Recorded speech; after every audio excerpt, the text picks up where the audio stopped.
8화에서는 한민증권이 공적자금 지원에서 탈락하는 수모를 겪었는데요.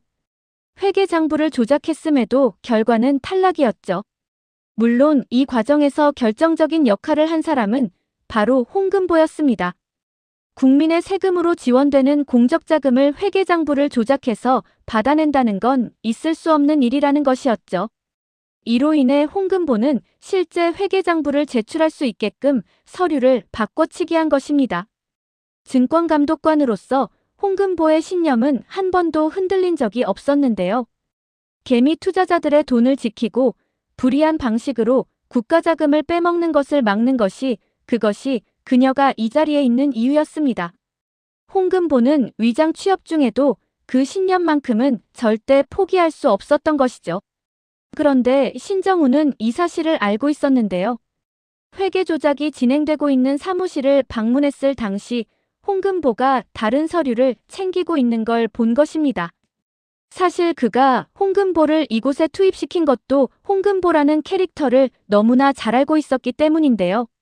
신정우 입장에서는 알아서 회사가 부도나게 도와주니 감사할 따름이었죠. 그 결과 진짜 원본이라며 주차장에 달려온 홍금보의 서류를 가짜임을 알면서도 일부러 가져간 것입니다. 사실 그가 이런 선택을 한 이유는 단 하나였는데요. 그는 기업 사냥꾼이고 한민증권을 사냥하기 위해서였죠. 그가 사장으로 취임한 것도 IMF가 터질 것을 예상했기 때문이었습니다. 처음부터 한민증권을 살리러 온 것이 아니라 무너지는 순간을 기다리기 위해서인데요. 지난 회차에서는 냉혹한 기업 사냥꾼의 본 모습이 드러났죠. 9화에서는 신정우가 동업자인 최측근을 한민증권으로 불러들이는 것으로 보이는데요. 두 사람은 자신들이 아니어도 한민증권은 무너질 거라며 그때 사냥하겠다고 말합니다. 회계 장부 조작을 주도한 것은 방진목이었는데요. 완벽히 조작된 회계 자료였는데 공적 지원금을 받는데 탈락했다는 것이 도저히 납득이 되지 않았죠. 신정우를 찾아간 그는 의문을 제기했는데요. 그런데 탈락한 배후에 홍금보가 있었다는 사실을 알고 크게 분노합니다. 9화에서는 한민증권 내에서 본격적인 해고바람이 불 것으로 보이는데요. 전체 인원의 40%를 감축하겠다는 것이죠. 한마디로 두 사람 중 한 명은 잘려나간다는 것입니다. 기숙사 룸메이트들도 위기관리본부 동료들도 모두 해고의 공포 앞에 서게 된 것인데요. 성실하게 살아온 김미숙도 미국 이민을 꿈꾸는 고복희도 이 위기 앞에서는 예외가 없는 상황이죠. 이에 분노한 방진목이 이 모든 것은 홍금보 때문이라며 소리칩니다. 자신이 무슨 짓을 저질렀는지 똑똑히 보라며 비난합니다. 그럼에도 홍금보는 굴하지 않고 자신은 정당하게 할 것을 했을 뿐이라고 말하죠. 공적 지원금에서 탈락한 강필범에게 이사회에서도 개인 자산을 일부 내놓는 건 어떠냐는 제안이 있었는데요. 그러나 공적 마인드가 1도 없는 강필범은 자신이 왜 그렇게 해야 하냐며 단칼에 거절했습니다. 그가 비자금으로 빼돌린 액수만 해도 몇백억에 이르는데요. 현재도 계속해서 비자금을 만들고 있는 상황이죠. 회사가 위기에 처한 상황에서도 자신의 배를 불리는 데만 급급한 강필범의 민낯이 드러나는 장면이었습니다. 여우회에서 상을 받은 고복희와 홍장미의 통장에도 비자금이 들어왔는데요. 물론 고복희 통장에 있던 돈은 봉달수에 의해 이미 빠져나간 상황입니다. 하지만 홍장미 통장에 들어온 비자금은 아직도 남아있는 상황이죠.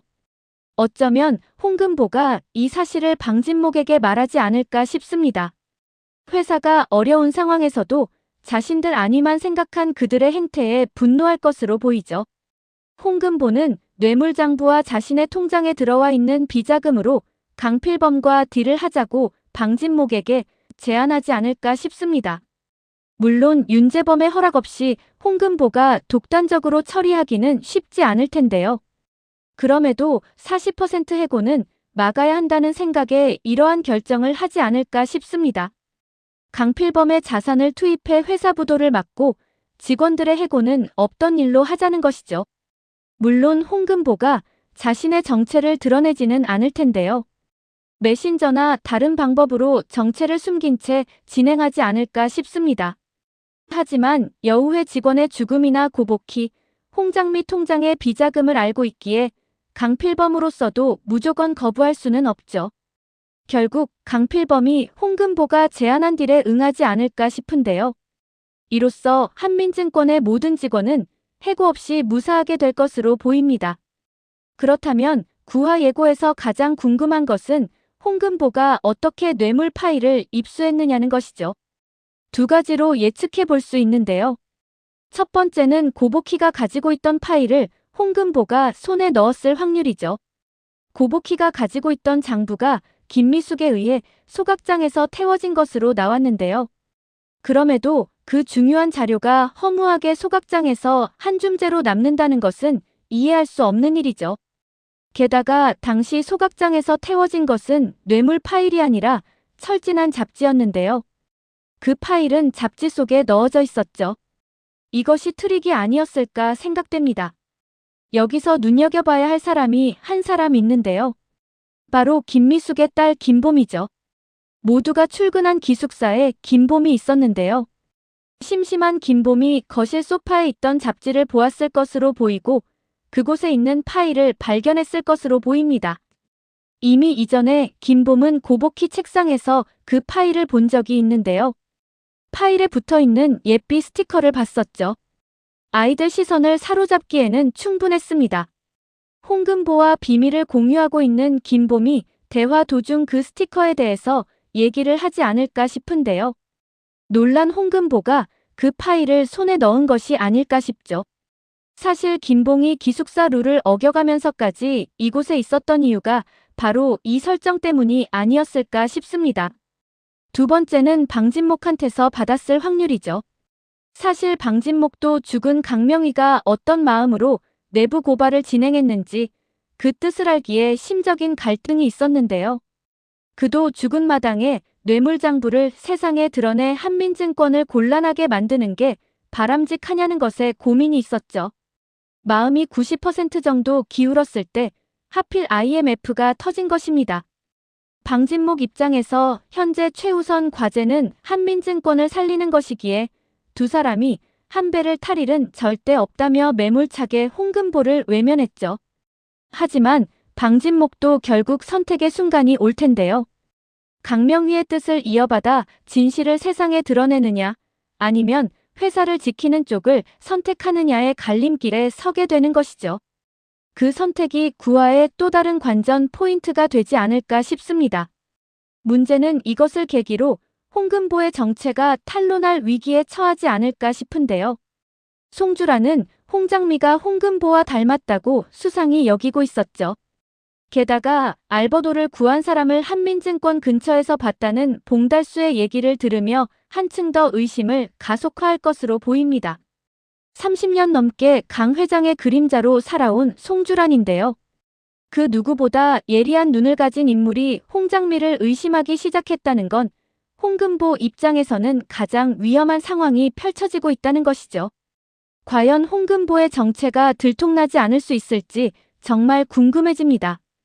구하에서는 홍금보가 신정우가 한민증권에 입사한 이유를 알게 되지 않을까 싶은데요.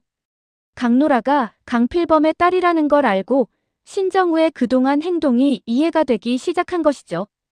이전의 신정우라면 절대 강노라와 선을 볼 리 없기 때문이죠. 그렇다면 신정우의 행동에 목적이 있다고 보여지는 것입니다. 그는 윤재범에게 신정우에 대해서 조사를 부탁하고 그들의 목적이 한민증권을 사냥하기 위한 것이라는 걸 알고 놀라지 않을까 싶은데요. 잠시나마 신정우가 자신을 도와준다고 생각했는데 이 또한 자신을 이용한 것임을 알고 분노하지 않을까 싶습니다. 어쩌면 신정우가 한민증권을 사냥하지 못하게 알버도와 원팀이 되어서 움직이지 않을까 싶죠. 한민증권이 비리를 캐러 들어왔지만 결국에는 직원들을 지키고 한민증권을 기업 사냥꾼들로부터 지키는 역할을 하지 않을까 싶은데요. 그리고 현재로서 후계자로 유력한 알버도와 새로이 썸을 타게 되지 않을까 싶습니다.